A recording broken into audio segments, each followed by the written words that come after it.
Good evening and welcome to your Wednesday edition of Live at 5. I'm Matt Harrelson, and to start today's show off, we're being joined by Steve McIver, who is the master of the Hamlet Masonic Lodge, of course, in Hamlet. So first off, Steve, we really appreciate you joining us this evening. Thank you, Matt. So you guys have a pretty big event going on here soon. So tell us all about it. Well, we have our gospel singing. It's a fundraiser for our children's home in Oxford, North Carolina. It's this Thursday starting at 7 o'clock. We're going to have 3 gospel groups out there, and they're fantastic groups: the Eastern Sunrise, the Cameronian Boys, and the Glory Bound Quartet. All of them have volunteered their time and helped support us, and this money goes towards the children's home in Oxford. And it's a fantastic project. The Masons of North Carolina support this home and support it totally, Matt. And last year we had our first one, and we set a record for our fundraiser last year, and this is our second, and it's just been fantastic. Had a lot of support from the community and businesses and everybody about the community, and it's really important. This really helps our children's home. Absolutely, and I'm glad to hear that you guys set some records. I'm sure you'll be trying to beat that record this year, yes. Right? Hopefully so, Matt. So with this being only the second year, obviously in the grand scheme of things, not a long time, but what made the Hamlet Masonic Lodge want to get involved with this? Well, we have 2 fundraisers a year for the children's home. And we had one, and we just weren't raising much money for it. So David McCall, our master of last year, came up with this idea. And usually we were raising around $1,000 for our children's home, and we raised over $4,000 Oh, wow. the first year. So it was just, I want to thank David McCall for coming up with this idea. It's just been fantastic. And 100% of that goes to the children's home, correct? 100%, yes, sir. All right. Yes, sir. And obviously, again, $4,000. Let's try to double it this year. What do you say? Sounds like a plan, man. So, do tickets need to be purchased in order to attend? Yes, if you know a Mason in Hamlet, you can purchase them or call 995-4842 and we'll get you some tickets. Or they can be purchased at the doormat. All right. So, you mentioned who's going to be singing. What else can people expect here at the event? Well, it's just a very uplifting night, Matt. It'll lift your heart spiritually. It's just a fantastic group, and the quartets, they sing from their heart. And we're going to have the administrator for the Oxford home here that night. We had the Grand Master of Masons there last year, and it's just a real nice, pleasant evening of spiritual praise through music. All right. Well, that sounds great. And real quick, one more time before we let you go, if people want to attend, give us the basic info on that. It's going to be this Thursday night, starting at 7 o'clock. And just please don't be late. And we will have an intermission if you get tired and need to stand up. But we're just looking for a real nice evening. It's just a real uplifting spiritual evening for everybody. Well, that sounds great. And as Steve said, tomorrow night, 7 o'clock, make sure to be there and don't be late. So, sounds good. Steve McIver, master of the Hamlet Masonic Lodge, once again, we really appreciate you joining us. We're going to take our first commercial break. When we come back, we've got news and weather, all that and more, right after this. Hometown heroes? Well, maybe. When it comes to backyard comfort and no pesky mosquitoes, call Brown Termite and Pest Control at 910-895-6410 or 910-276-8870. Their team of superheroes can take back control of your paradise. That's 910-895-6410 today. At Richmond Community College, we can prepare you for a high-skill, high-paying career in a variety of fields. We are always developing new courses and programs in response to the communities we serve.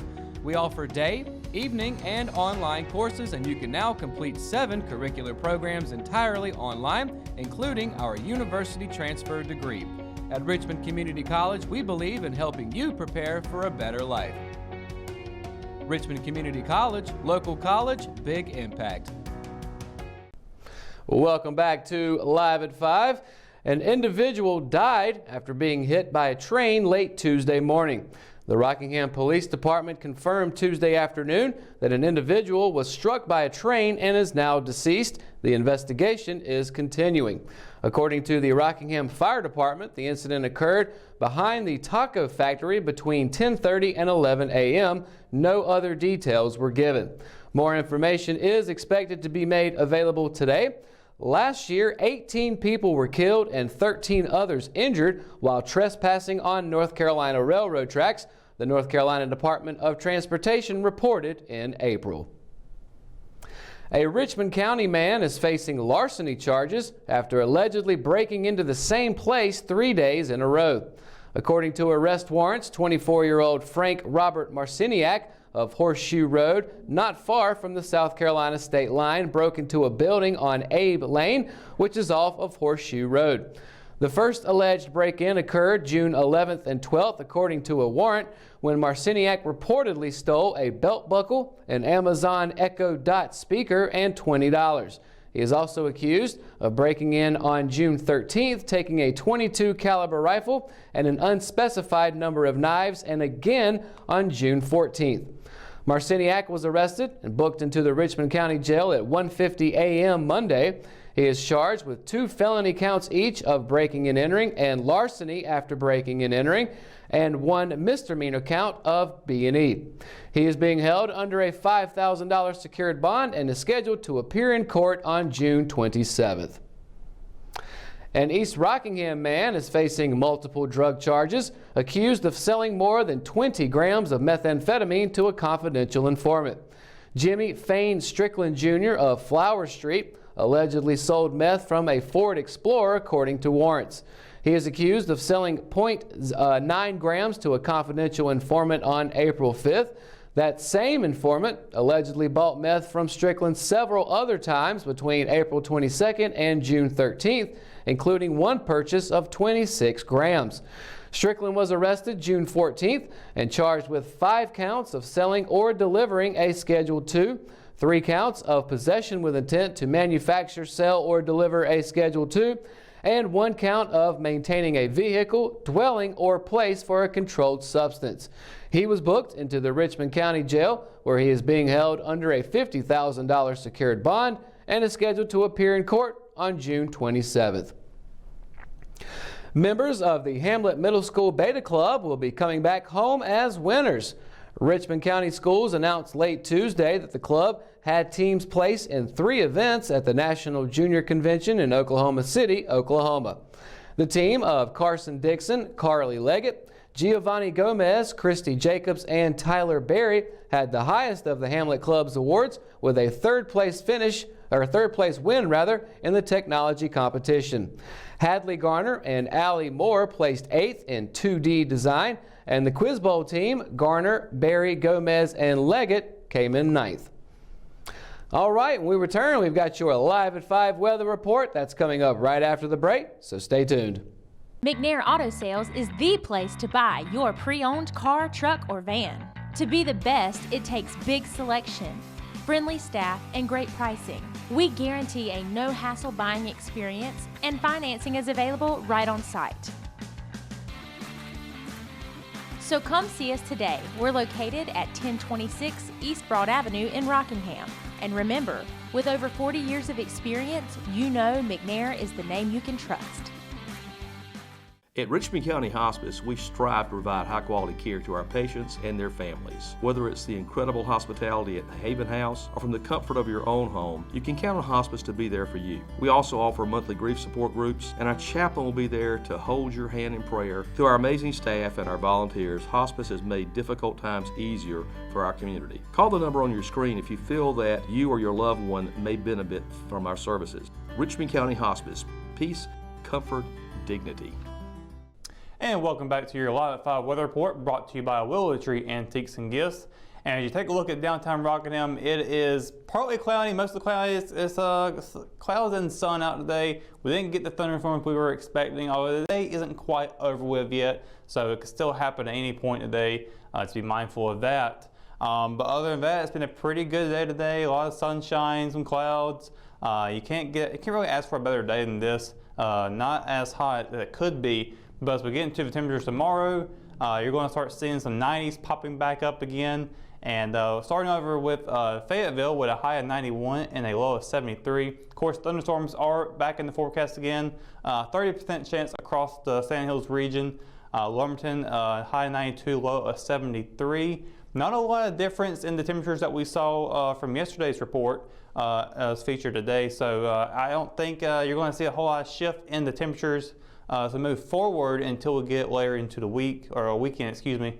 But as we go on to Rayford with a high 92 and a low of 71, and we move over to the western side of the Sand Hills with Rockingham with a high of 90, a low of 70, Warrenburg 92, 72, about a 10-degree difference around those areas. 69 is the lowest, which is up in Ellerby. So you're not going to get, like I said, not a lot of play in the temperature here, about a 10-degree difference across the region. But as we go into the 7-day forecast, you're going to start seeing some sunshine getting back into play. But first of all, Thursday with a 30% chance of rain, high of 90, low of 70. As we get into Friday, it's going to be very sunny with a high of 89 and a low of 69. No chance of rain in the forecast whatsoever. As we get into Saturday, likewise, partly cloudy with a high of 90 and a low of 69. But as we get back into Sunday, the end of the weekend, and early into the work week, we got a high of 87 and a low of 72 with a 30% chance of rain on Sunday. Monday, 30% chance as well with a high of 90 and a low of 72. Tuesday, again, we got more thunderstorms in the forecast, 30% chance. You know, when we get 30% chance, it's really most likely not going to happen. But as we get closer to those days, we'll let you know. We got a high of 91, a low of 71 for Tuesday.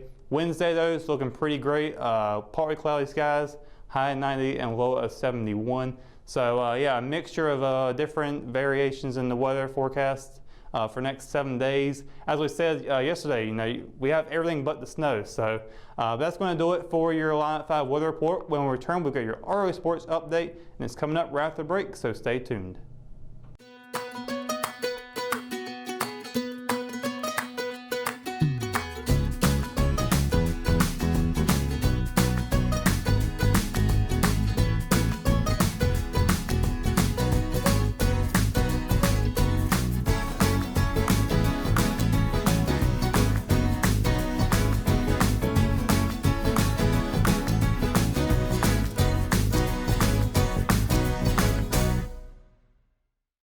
Tree Antiques and Gifts is an occasional shop located at 122 South Hancock Street in Rockingham. We are open the first weekend of each month, Thursday through Saturday. We strive to offer a unique selection of vintage, antique, handmade, and new goods. If you are looking for something out of the ordinary, then we're the place for you. Willow Tree Antiques and Gifts is passionate about helping you make your home or office space unique. We would love to see you during our next occasional shop dates. A late game comeback was on the table for the Richmond Rattlers varsity baseball team Tuesday in its Central Carolina Scholastic Summer League opener. Although Richmond would claw its way back into contention several times in the later innings, the Rattlers would fall to the Lee County Spinners 4-2. Using a mixture of rising senior players who gained varsity experience as juniors this past spring, along with a handful of rising juniors and sophomores getting their first taste of varsity action, the Rattlers scored their 2 runs on 5 hits. Head coach Ricky Young sent rising senior Luke Presler to the mound to start, as the left-hander tossed 4 innings in the first game of the summer. Presler allowed 3 runs during that span while also striking out 4 batters. Replacing Presler on the mound for the final 3 innings was rising sophomore Harley Honeycutt. He would give up a lone run in the bottom of the 5th. The Rattlers will return to the diamond tonight and look for their first win, this time at home against Western Harnett High School. First pitch is set for 7 p.m. The junior varsity Richmond Rattlers baseball team kicked off its Central Carolina Scholastic Summer League schedule Tuesday at Lee County. Facing off against the home Spinners, the Rattlers saw a slow start at the plate, coupled with some defensive miscues in the field, which led to a 12-1 Mercy Rule loss in 5 innings. Coached by Richmond Senior High School head coach Ricky Young, along with assistants Ty Bostic and Corey Wallace, the JV Rattlers sent rising sophomore pitcher Jude Howard on the mound. On the hill for the Spinners was Nick Pope, who allowed just 3 hits over 5 innings. The JV Rattlers will look to earn their first win of the summer campaign when they host Western Harnett High School today. First pitch was scheduled for 4:30 p.m. at Richmond Senior High School. Playing on its home court in the second Raider Classic Jamboree, the Richmond Senior High School basketball team showed out in Tuesday's first day of competition. Third-year head coach Donald Pettigrew and the Raiders bookended the first of the two-day tournament with a pair of wins, while dropping a close decision in a regularly unscheduled second game. Played at Richmond Senior High School and Richmond County 9th Grade Academy, the Raiders opened with a 45-26 win over Western Harnett High School. Their second win came against Pine Forest High School in the day's finale, as a strong second half ended in a 58-43 win over the Trojans. Richmond's lone loss came to Marlboro County High School, a 46-37 decision that saw the Bulldogs overcome a second half deficit to earn the win. The Raider Classic Jamboree will conclude today, as Richmond has 3 more games on the docket. They opened with Rocky River High School this morning, followed by Southern Lee High School, and they'll play Marlboro County at 6 p.m. And that's going to do it for another edition of Live at 5. Be sure to stay up to date on all the latest here in Richmond County by going to richmondobserver.com or by downloading the free RO app for your mobile devices. For the Live at 5 crew, I'm Matt Harrelson. Thanks for watching and have a great night, Richmond County.